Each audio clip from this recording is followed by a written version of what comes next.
அனைவருக்கும் அன்பான ஆத்மீக வணக்கம்.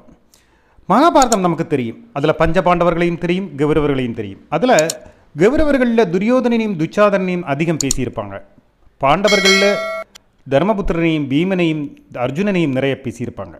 அதிகம் பேசப்படாத கதாபாத்திரங்களில் நகுலனும் ஒருவர். அவரை பற்றி தான், பேரழகனான நகுலனை பற்றி தான் நம்ம இன்னைக்கு பேச போகிறோம். வாங்க.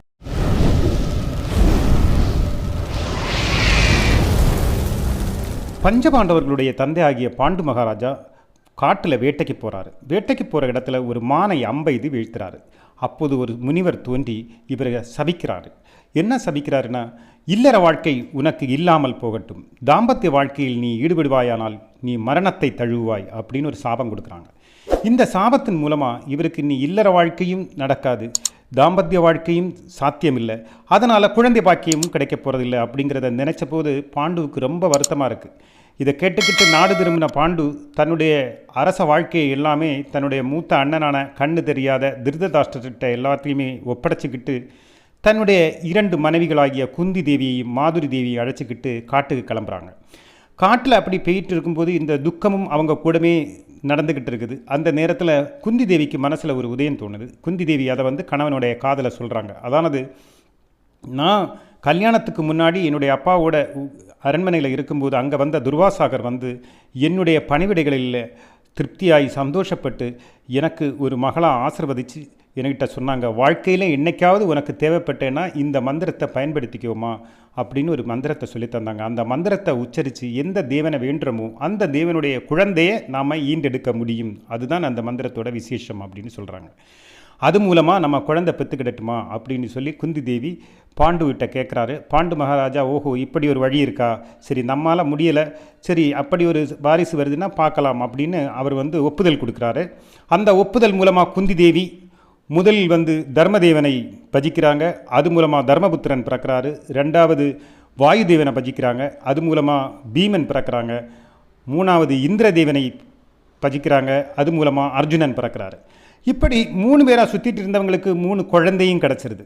இப்படியே கானகத்தில் நாட்கள் போக போக மாதுரி தேவிக்கு தான் தாய்மை அடையவில்லை அப்படிங்கிற அந்த பெண்மனம் தாய்மைக்காக இயங்குது. இதை புரிஞ்சுக்கிட்ட குந்தி தேவி அவளுடைய மனோநிலையை புரிஞ்சுக்கிட்டு தனக்கு தெரிஞ்ச அந்த மந்திரத்தை அந்த மாதுரி தேவிக்கும் சொல்லி கொடுக்குறாங்க. அந்த கேட்டு அந்த மாதுரி தேவி பஜிக்கிறாங்க. அவங்க சூரிய புத்திரர்களாகிய அஸ்வினி தேவர்களை பஜித்து வேண்டிக்கும்போது அவர்கள் மூலமாக அதே மாதிரி அவங்களுக்கு இரட்டை குழந்தைகள் பிறக்கிறாங்க. அதுதான் நகுலனும் சகாதேவனும். இதில் நகுலன் முதன்மையானவன், சகாதேவன் 2ஆமவன்.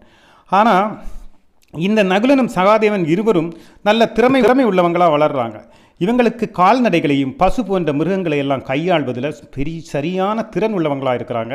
குதிரையை எல்லாம் கையாள்வதிலையும் இவங்க அதோடைய லட்சணங்களை பார்த்து சொல்கிறதுலேயும் பயங்கர திறன் உள்ளவங்களாக இருக்கிறாங்க. விலங்குகளை பராமரிக்கும் லட்சண வர்ம வைத்திய கலைகளில் கூட இவங்க தேர்ந்தவர்களாக இருக்கிறாங்க. ஏன்னா நகுலனும் சகாதேவனும் அஸ்வினி தேவர்களின் பிள்ளைகள் இவங்க.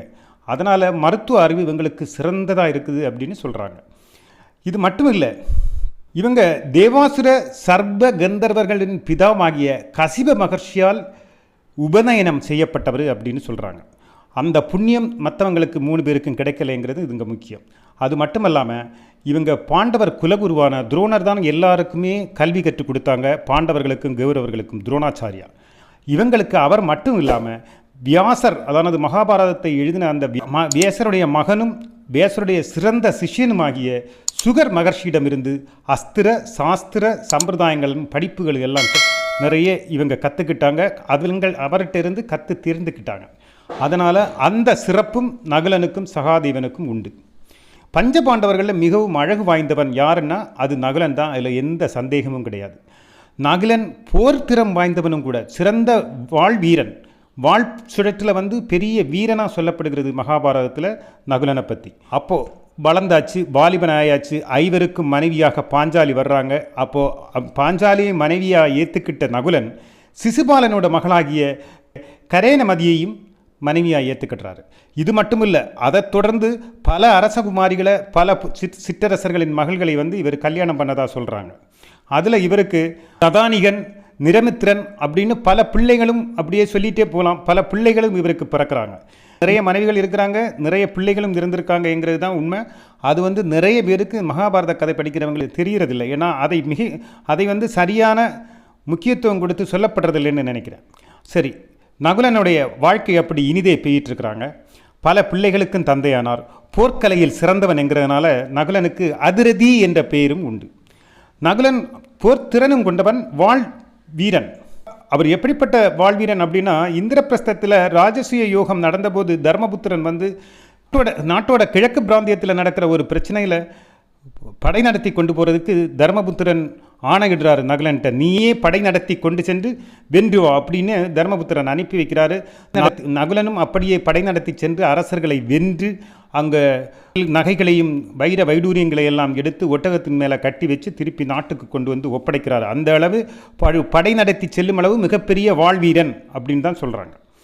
அப்படிப்பட்ட பேரழகனான நகுலன் இருமுறை மரணத்தை தழுவிய பின்னும் மீண்டெழுதவன், மறுபிறவி எடுத்தவன் என்று நாம் மகாபாரதத்தில் நகுலனை பற்றி சிறப்பாக சொல்கிறாங்க. மட்டுமில்லை, 12 வருஷம் காட்டில் வாழணும், 1 வருஷம் மறைஞ்சு வாழணும் அப்படின்னு துரியோதனன்கிட்ட ஏற்பட்ட உடன்பாட்டின்படி பஞ்சபாண்டவர்கள் காட்டில் 12 வருஷம் வாழ்ந்துட்டு 1 வருஷம் மறைஞ்சு வாழ்கிற அந்த காலத்தில் அங்கே வந்து குதிரைகளை பராமரிக்கிற ஒரு ஆளா அசுவ பாலகனாக அங்கே வாழ்ந்துட்டு இருப்பார் விராட மன்னனுடைய அரண்மனையில் நகுலன். அந்த நேரத்தில் ஒரு போர் வருது. விராட மன்னன் போரில் ஈடுபடுறாரு. போரில் அவர் தோற்றுருவார் அப்படின்னதும் குதிரை கையாள்பவனாக இருக்கிற நம்முடைய நகுலன் உடனே போரில் ஈடுபட்டு திரிகர்தியுடன் போர் செஞ்சு வெற்றியும் பெறுறாரு. பின்னர் காலம் கடக்குது. அவங்க நாட்டில் வர்றாங்க. பஞ்சபாண்டவர்களுடைய பங்கை கேட்குறாங்க. பிரச்சனை வளருது. பிறகு பாரத போர் உருவாகுது. அந்த பாரத போரில் சிறந்த பல சாகசங்களையும் நகுலன் செய்கிறார்.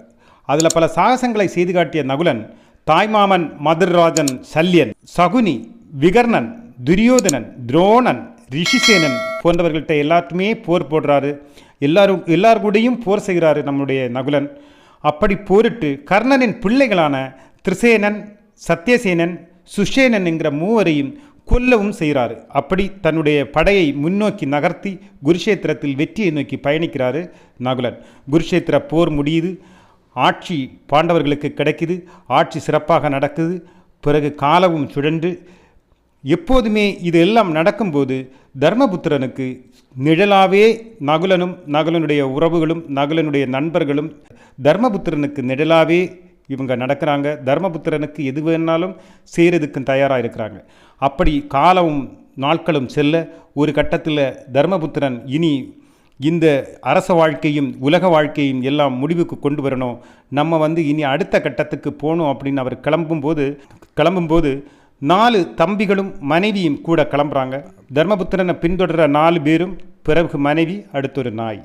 அப்போது இதில் முதல்ல அவங்க நடந்துட்டு இருக்கும்போதே பாஞ்சாலி தன்னுடைய உயிரை விடுறா. 2வது சகதேவன் தன்னுடைய கீழே விழுந்து தன்னுடைய உயிரை விடுறாரு. மூன்றாவதுங்கிறது வந்து நம்மளுடைய கதாநாயகனான நகுலனும் கீழே விழுந்து தன்னுடைய உயிரை விடுறாரு. அதானது தனக்கு கொடுக்கப்பட்ட வாழ்க்கையும் கடமையையும் எல்லாத்தையும் இந்த பூலோகத்தில் சிறப்பாக செஞ்சு முடிச்சிட்டு மண்ணுலக வாழ்க்கையை விட்டு விண்ணுலகத்திற்கு செல்கிறார் நம்முடைய நகுலன். இங்கே நகுலன் வந்து ஒரு பேரழகன், ஒரு சிறந்த போர் வீரன், சிறந்த வாழ்வீரன், சிறந்த விலங்குகளை கையாளும் திறன் கொண்டவன், சிறந்த வைத்தியன். இப்படி பல பன்முகங்கள் இருந்தாலும் மகாபாரதத்தில் நகுலனுக்கு கொடுக்கப்பட வேண்டிய முக்கியத்துவம் கொடுக்கப்பட்டதா என்று கேட்டால் சில இடங்களில் இல்லை. இது வந்து பல கதைகள்லேயும் உண்டு. ராமாயணத்திலையும் சரி, மகாபாரதத்திலையும் சரி, பல கதைகள்லையும் பல கதாபாத்திரங்கள்லையும் சில கதாபாத்திரங்கள் பெரிய திறனும் திறமையும் மகிமையும் இருந்தாலும் அவை சிறப்பாக படிக்கிறவங்களால் சொல்லிக் கொடுக்கலையா, இல்லை படிக்கிறவங்க அப்படி படிக்கலையா, இல்லை எழுதுகிறவங்க அப்படி எழுதலையான்னு தெரியல. அவங்களுக்கு அதுக்கான சிறப்புகள் கிடைக்கல அப்படின்னு சில சமயங்களில் தோன்றதுண்டு. அதில் ஒன்று நகுலன். இதில் பாண்டவர்கள்லேயும் கௌரவர்கள்லேயும் ரொம்ப அழகானவன் யாருன்னு கேட்டாலும் அது நகுலன் தான். ஆக அனைவருக்கும் இந்த நகுலனுடைய வாழ்க்கை சரிதம் சொன்னதில் ரொம்ப மகிழ்ச்சி அடைகிறேன். அடுத்து இன்னொரு கதையோடு மீண்டும் சந்திப்போம். நன்றி, வணக்கம்.